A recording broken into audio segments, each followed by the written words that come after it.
नमस्कार, मैं हूं मृत्युंजय कुमार झा और अगले आधे घंटे तक आपके सवालों का सबसे बड़ा मंच तैयार है। कमोडिटी मार्केट पर सबसे बड़ी कवरेज तैयार है। अगर आपने कोई ट्रेड किया है, नया ट्रेड करना चाहते हैं, फंडामेंटल टेक्निकल जानना चाहते हैं, तो आप इस पर सवाल पूछिए। हमारे साथ एक्सपर्ट होंगे आपके सवालों के जवाब देने के लिए। आज हमारे साथ 4 खास मेहमान जुड़ रहे हैं। हमारे साथ हैं अजय केडिया कमोडिटी के एमडी, मनोज जैन साहब हैं पृथ्वी फिनमार्ट के इंदौर से जुड़ रहे हैं, रेनिशा चेनानी है रिसर्च हेड ऑगमाउंट गोल्ड की अहमदाबाद से जुड़ रही हैं, और साथ ही हमारे साथ ऊंझा से federation of Indian spice stake holders के डायरेक्टर विजय जोशी जुड़ रहे हैं। आप सभी का बहुत बहुत स्वागत है। और चर्चा की शुरुआत होगी गोल्ड और सिल्वर के साथ, क्योंकि आप देखिए कि यह हफ्ता बहुत ज़्यादा एक्शन वाला वीक रहा बुलियन के लिए। बहुत सारे बड़े इवेंट थे, बजट, उसके बाद यूएस में फेड की मीटिंग, फेड के ऐलान, और इन सारे जो डेवलपमेंट हैं उसका बड़ा इम्पैक्ट हमने आज तो नहीं, पिछले 2-3 दिनों में देखा है। और फाइनली गोल्ड ने ऑल टाइम हाई को टच किया, और एक वक्त में ऐसा लग रहा था कि गोल्ड जल्द ही 60,000 के लेवल को फरवरी के महीने में ही टच कर लेगा। लेकिन ये जब लग रहा था, पूरा लग भी नहीं पाया था कि दाम गिरने शुरू हो गए, और आप देखिए कि 58,800 से गिरकर भाव 57,660 के करीब पहुंच चुका है। तो मतलब ये कि करीब करीब 1,200 रुपये की गिरावट हाई से, ऑल टाइम हाई से गोल्ड में आ चुकी है। कल भी बहुत गिरावट थी, आज भी मार्केट दबाव महसूस करता हुआ दिख रहा है। तो अब जरा आप बताइए रेनिशा जी कि ये जो गिरावट है गोल्ड की, क्या इसे करेक्शन ही माना जाए, या आपको लगता है कि अभी थोड़ा मार्केट रुका ही रहेगा, दबाव में ही रहेगा? जी, मतलब हमने देखा है कि काफी वॉलेटिलिटी रही है गोल्ड में। कल तो हद से ज्यादा थी, जब $75 का स्विंग देखा गया, नीचे में $1,900 और ऊपर में $1,975 का हाई था। नेशनल लेवल पे अगर डोमेस्टिकली भी देखें तो भी काफी मूवमेंट बनी हुई है। जो आपने कहा 60,000 लग रहा था टच हो जाएगा, यस। 60,000 का टारगेट तो है ही, पर वो बहुत जल्द मुझे नहीं लगता। $1,900 का काफी इंपॉर्टेंट सपोर्ट बन चुका है गोल्ड में। अगर प्राइसेस उसके नीचे सस्टेन करती है, वो डोमेस्टिकली अराउंड 57,000 के आसपास होगा। उसके नीचे अगर प्राइसेस सस्टेन करती है तो हम $100 का गिरावट देख सकते हैं, क्योंकि प्राइसेस बहुत ही ओवरबॉट है। जो आरएसआई इंडिकेटर है वो 70 के आसपास है डेली चार्ट्स पर। ये था टेक्निकल्स। अगर फंडामेंटली भी देखें तो जो सारे पॉजिटिव न्यूज थे वो ऑलरेडी प्राइसेस में डिस्काउंट हो चुके हैं। फेड से हम जो चाहते थे कि 25 बेसिस पॉइंट्स बढ़ेगा और फिर डॉविश स्टांस रहेगा, वो भी आ चुका है। बजट से जो उम्मीदें थी वो भी हो चुकी है। तो जो सारे फंडामेंटल्स हैं वो फैक्टर इन हो चुके हैं। आज का US non farm payroll data का आना बहुत इंपॉर्टेंट है। तो आज जो डेली और वीकली क्लोजिंग $1,900 से नीचे हुआ, तो फिर हम एक रिवर्सल देख सकते हैं और एक हेल्दी करेक्शन देख सकते हैं प्राइसेस में। डाउन साइड में 1800 से 1820 तक मुझे लग रहा है आने वाले कुछ दिनों में प्राइसेस टच कर सकती है। अगर नहीं आया $1,900 के नीचे, प्राइसेस सस्टेन रही लेवल के ऊपर, तो फिर लगता है कि फिर again we are heading towards all time high in international terms. Okay, ठीक है। लेकिन अजय जी, मैं अगर आपसे पूछूं सर कि ट्रेडर को अब इस भाव पर क्या करना चाहिए? जो लोग बुलियन में ट्रेड करते हैं, इस भाव पर गोल्ड क्या खरीदना ठीक है, या आपको लगता है कि एक करेक्शन का, ठीक ठाक करेक्शन का वेट कर लेना चाहिए? नमस्कार मित्र जी। देखिए फंडामेंटल तो काफी बुलिश है। जिस ढंग से हमने पहले भी देखा था कि प्राइसेस में हमने 62,000 का टारगेट रखा था, बट ये उम्मीद नहीं थी कि फरवरी मार्च में इसके नजदीक आते जाएंगे। लेकिन जैसे रनीशा ने भी कहा कि सारे फंडामेंटल, चाहे हम फेड की बात करें, ईसीबी, बीओई, ये सभी फैक्टर इन हो चुकी है। और कल का जो बड़ा फॉल आया है, लगभग अगर हम देखें $50-60 का, तो जो भी स्टॉप लॉस ट्रेलर होते हैं वो मेरे ख्याल से ट्रिगर हो चुके हैं। तो आई थिंक नॉन फार्म के टाइम पे एक जंप आ सकता है, जो 57,700 तक का लेवल रह सकता है, वहां पे बिकवाली करके चलना चाहिए। मुझे लगता है एक अच्छा करेक्शन मार्केट में देखने मिलना चाहिए। इंटरनेशनल में डेफिनेटली 1900 का एक साइकोलॉजिकल लेवल बना हुआ है, इसका लेवल टूटता है तो मुझे लगता है 1856 से 1860 का भी लेवल दिखा दे। बट आज का नॉन फार्म पेरोल डेटा और अनएम्प्लॉयमेंट का जो डेटा है, ये काफी इंपॉर्टेंट प्ले करेगा। आपने एमसीएक्स पर नहीं बताया सर कि यहाँ पर कितना करेक्शन? एमसीएक्स में मुझे लगता है कि 57,700 का जो लेवल है, यहाँ पे आपको बिकवाली करनी चाहिए। जो इमीडिएट टारगेट तो 57,200 है, बट मुझे लगता है अगर 57,000 का जो साइकोलॉजिकल लेवल अगर ये ब्रीच होता है, तो 56,200 तक के भी लेवल हम एमसीएक्स गोल्ड देख पाएंगे। 200 तक? अच्छा, तब तो आप कह रहे हैं कि गिरावट बढ़ जाएगी। मनोज जी, आप सहमत हैं अजय जी से? नमस्कार मृत्युंजय जी। नहीं, मेरा मानना है कि कहीं ना कहीं जो कीमतें हैं वो $1885 जो डॉलर है, वहां पे एक अच्छा सपोर्ट लेती हुई दिखेगी। चूंकि यहाँ पे लेवल्स जो है बड़े हो गए हैं, इसलिए वॉलेटिलिटी काफी देखने को मिल रही है। और हमने देखा है कि पिछले काफी दिनों से 1950 के स्तर पार नहीं हो पा रहे थे। कल हमने 1975 तक सोने को जाते हुए देखा और फिर एक बार प्रॉफिट टेकिंग आती हुई नजर आई जब ईसीबी की तरफ से जो है डविश सिग्नल दिए गए और डॉलर इंडेक्स में रिकवरी देखने को मिली। तो डॉलर इंडेक्स में हल्की बढ़त जो है वो निचले स्तरों से देखने को मिली है, लेकिन मेरा मानना है कि डॉलर इंडेक्स की जो स्ट्रेंथ है वो सस्टेन नहीं हो पाएगी और वो फिर कहीं ना कहीं निचले स्तरों पर सोने को सपोर्ट करती हुई नजर आएगी। लेकिन हाँ, हमने एक अच्छी रैली देखी है, तो ये एक हम टेक्निकल करेक्शन कह सकते हैं। तो करेक्शन के चलते 1900 से $1885 जो है एक बार कॉमेक्स में सोना जा सकता है। ओवरऑल लॉन्ग टर्म फंडामेंटल अभी भी मजबूत है। इंट्राडे के लिहाज से अगर बात करें तो पेरोल डेटा के समय अगर 57 के स्तर मिलते हैं अप्रैल वायदा में, तो इंट्राडे के लिए बिकवाली कर सकते हैं। विद स्ट्रिक्ट स्टॉप लॉस 58,080 का स्टॉप लॉस रखें। नीचे में 57,200 के आसपास के भाव आए तो पोजीशन को एक बार काट लें। जहां तक करेक्शन का सवाल है तो एमसीएक्स पर मेरा मानना है कि जो 1885 के लेवल है कॉमेक्स के, उस लिहाज से एक बार यहाँ पे 56,600 तक के स्तर जो है वो एक बार देखने को मिल सकते हैं। लेकिन वो फिर अगेन निचले स्तरों पर जो है बाइंग के लिए से अच्छे लेवल्स रहेंगे। ओके, ठीक है। लेकिन रिनेशा जी, मैं अगर आपसे, चूंकि देखिए जब गोल्ड बहुत तेज रफ्तार से बढ़ने लगा और जनवरी में ही गोल्ड ने कई सारे रिकॉर्ड बनाए तोड़े, तो अब ये बात बहुत जोर शोर से हो रही है कि 60,000 का लेवल गोल्ड दिखा देगा। और 60 के लेवल में कोई बड़ी बात है भी नहीं, 2-3 हज़ार रुपये की दूरी तय करना बहुत मुश्किल काम नहीं है। लेकिन मैं अगर आपसे पूछूं कि इन्वेस्टर के पॉइंट ऑफ व्यू से पूरे साल का नज़रिया क्या, पूरे साल के लिए अब आपका प्राइस आउटलुक बदला है गोल्ड के ऊपर इस रैली के बाद? जी, मेरा प्राइस आउटलुक वही है। मैं अभी भी काफी पॉजिटिव हूँ गोल्ड पर। जिस तरह से हमने इन्वेस्टमेंट डिमांड देखी है, सेंट्रल बैंक से अच्छी बहुत डिमांड आ रही है। जो एक लैगार्ड है वो है ईटीएफ से, और जो फिजिकल डिमांड कम हो गई है इंडिया में पिछले 2 महीने में, जो प्राइसेस बढ़ी है, इस वजह से हम देख सकते हैं कि फंडामेंटल ये 2 रीजंस हैं जिसकी वजह से प्राइसेस में थोड़ी प्रॉफिट बुकिंग देख सकते हैं हम। मुझे लगता है कि अभी भी इंडियंस जो है वो यूज टू नहीं हुए हैं न्यू नॉर्मल के ऊपर, की जो 55,000 के ऊपर जो गोल्ड चला गया, अभी भी वो एक्सेप्ट नहीं कर रहे हैं प्राइस को। थोड़ा टाइम इस प्राइसेस को सस्टेन रहना पड़ेगा। मैं सोच रही हूँ यहाँ से थोड़ा करेक्शन आ सकता है, वो इनफैक्ट एक बहुत जरूरी है, एक हेल्दी करेक्शन आना। तो ही थोड़ा प्राइसेस नीचे आएंगी, तो ही इंडियन बायर्स जो है वापस गोल्ड बाय करना स्टार्ट करेंगे। तो जैसे मैंने कहा 57,000 के नीचे अगर प्राइसेस सस्टेन करती है तो 55,000 तक मैं डाउनसाइड में टारगेट देख रही हूँ फरवरी मंथ में।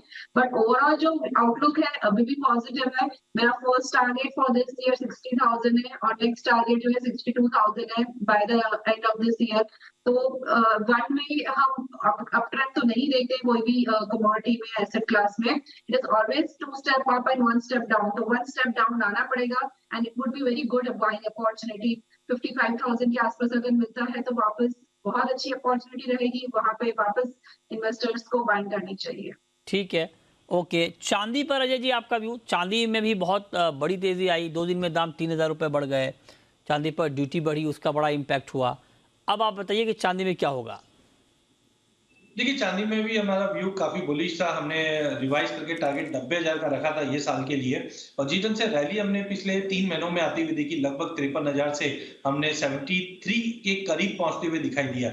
लेकिन इंटरनेशनल में 24.5 के ऊपर बिल्कुल नहीं होल्ड कर पा रहा है। तो unless and until weekly base पे $24.5 के ऊपर मार्केट नहीं जाता है, तब तक हाई प्रोबेबिलिटी के वापस चांदी को हम लगभग 65,000 तक का लेवल चांदी ओवरऑल मुझे लगता है एक बार नीचे वापस दिखानी चाहिए। इंटरनेशनल में 21 साढ़े $21 के आसपास का एक पुल बैक पॉसिबल है। बट वीकली क्लोज अगर 54.5 के ऊपर 24.5 के ऊपर जाता है, देन डेफिनेटली जो 90,000 का लेवल डोमेस्टिक मार्केट पे या इंटरनेशनल में हम 30 तक के भी लेवल देखेंगे जो पिछले 2 साल पहले हमने आती हुई दिखा। तो चांदी में मुझे लगता है इंडस्ट्रियल डिमांड और बाकी फैक्टर भी रहेगा। टाइमिंग एक करेक्शन है। इंट्राडे के लिहाज से देखा जाए तो मुझे लगता है कल का जो करेक्शन है वो कंटिन्यू रहेगा। जो 69,200 का पहला टारगेट है उसके नीचे भी जा सकता है, नॉन फार्म का डेटा है, वो देखना चाहिए। बट ओवरऑल 65 तक का लेवल के लिए फ्रेश बाइंग के लिए वेट करना चाहिए, 65 तक मिलनी चाहिए चांदी को। ठीक है, तो ये राय आपकी हो गई चांदी पर। निशा जी, बिल्कुल संक्षेप में बताएं आप, चांदी पर आपका नया आउटलुक क्या है? मैं सहमत हूँ अजय जी से कि जो प्राइजेस है $23 से $24.5 की रेंज में है पिछले एक महीने से। और इंडियन टर्म्स में भी देखें तो 69,000 काफी इंपॉर्टेंट सपोर्ट है। वो टूटता है तो 65,000 तक प्राइजेस नीचे आ सकती है। That would be a good opportunity to bye.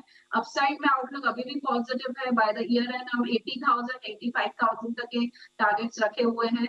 Dips पे बाय करना अभी भी मैं सजेस्ट करूंगी। ठीक है, तो चांदी पर भी आप बुलिश हैं। बहुत शुक्रिया आपका हमारे साथ जुड़ने के लिए। लेकिन अब हम बात करते हैं जीरे की, और जीरे की बात इसलिए क्योंकि जीरे में बहुत बड़ी तेज़ी आई है।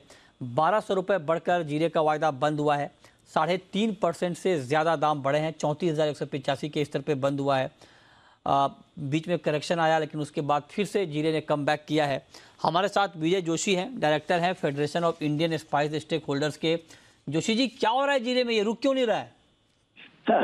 सर पहले तो देखे तो ऊपर में 379 जाके आया, फिर मार्केट करेक्शन मोड पर था। 302 नीचे में गया मार्केट, एक्सचेंज का जो प्राइस है वायदे का। बाद में सर देखे 3-4 दिन वेदर का सब जगह बारिश हुई, तो कुछ ना कुछ प्रतिशत साइकोलॉजी भी मानसिक लोगों पे इफेक्ट रहता है कि कुछ ना कुछ प्रतिशत आगे पीछे हुआ होगा क्रॉप में। हालांकि ऐसे अभी ऐसा कोई बड़ा मैसेज नहीं है कि ऐसा कोई डैमेज ज्यादा क्रॉप हुआ हो। हाँ। और कुछ राजस्थान में तो पीछे से बुआ हुई, तो उसमें कोई प्रॉब्लम वाली बात है ही नहीं। अच्छा। अब वेदर की वजह से सर मार्केट स्टैंड हो गया, करेक्शन हो गया, मार्केट वापस रिवर्स होगा। 4% का बायर भी लगा, 341 पर मार्केट क्लोज भी हुआ है। अभी सर मार्केट में एक ट्रेंड है कि ये अप एंड डाउन थोड़ा ज्यादा करेगा। आगे आने वाले समय में सर एक क्रॉप का जो फिगर है, जो सर्वे अभी हमारे वो फेडरेशन का हो रहा है, वो आगे कितना आता है, सबकी नजर, व्यापारी की, ट्रेडर की, एक्सपोर्टर की नजर तो सर्वे पर है।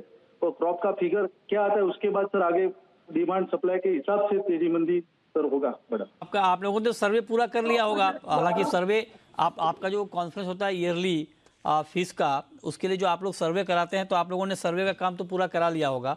हालांकि अभी आप डेटा हमें नहीं बताएंगे, ये बात मैं समझ सकता हूँ, लेकिन आप ये तो बता ही सकते हैं कि क्रॉप की कंडीशन कैसी है अभी गुजरात में।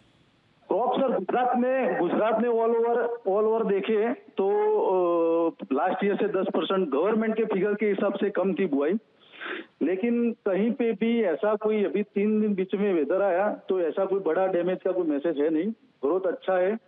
और राजस्थान की सर बात कर रहे तो जो पीछे से स्विंग हुई है, तो उसमें कोई खराबी है नहीं।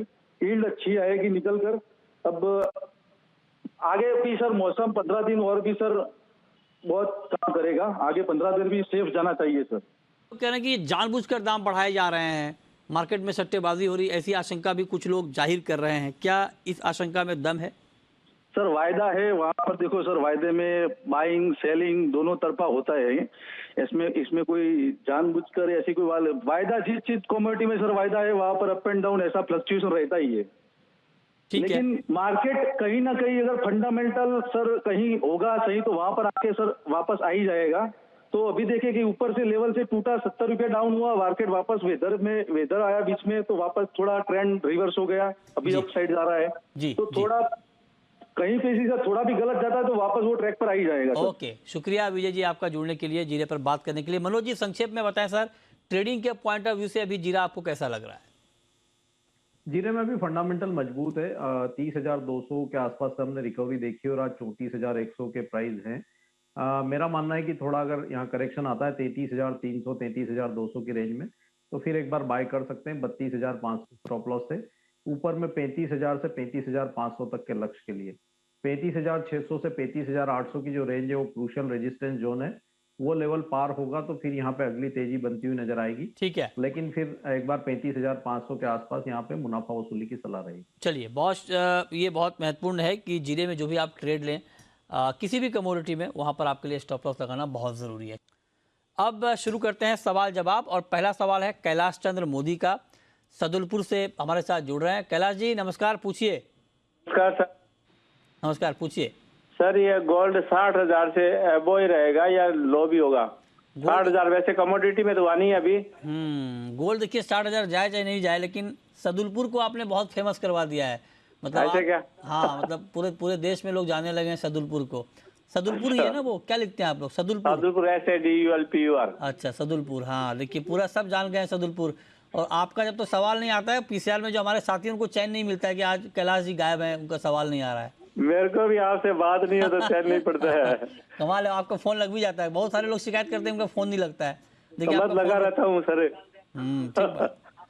ठीक बात है। तो अजय जी बताइए, 60,000 जाएगा गोल्ड? जिस दिन से हम फंडामेंटल देख रहे हैं, सेंट्रल बैंक की कंटिन्यू बाइंग है, रिसेशन का फियर है, तो अगर हम ईयर एंड तक की बात करें तो मुझे लगता है कि 62,000 तक का भी लेवल आराम से तोड़ सकता है। एक मेंटेलिटी बन जाती है कि अगर सोना इतना बढ़ गया है तो कोई बाय नहीं करेगा।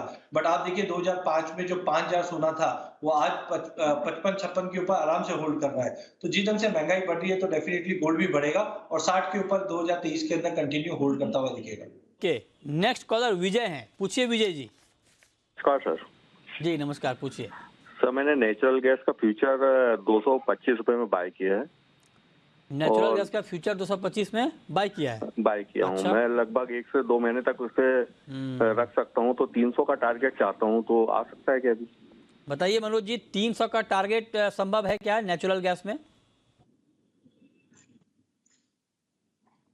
अभी जो रेंज है वो 188 से यहाँ पे 238 तक की रहेगी नेचुरल गैस के लिए।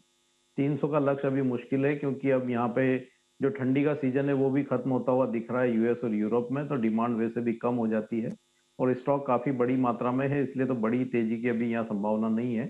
238 तक एक बार भाव मिले तो फिर वहाँ एक बार इनको लॉन्ग की पोजीशन से एग्जिट ले लेना। ओके, चलिए बहुत शुक्रिया मनोज जी आपका, अजय जी आपका जुड़ने के लिए और तमाम सवालों के जवाब देने के लिए और बताने के लिए कि कमोडिटी में अब क्या होने वाला है।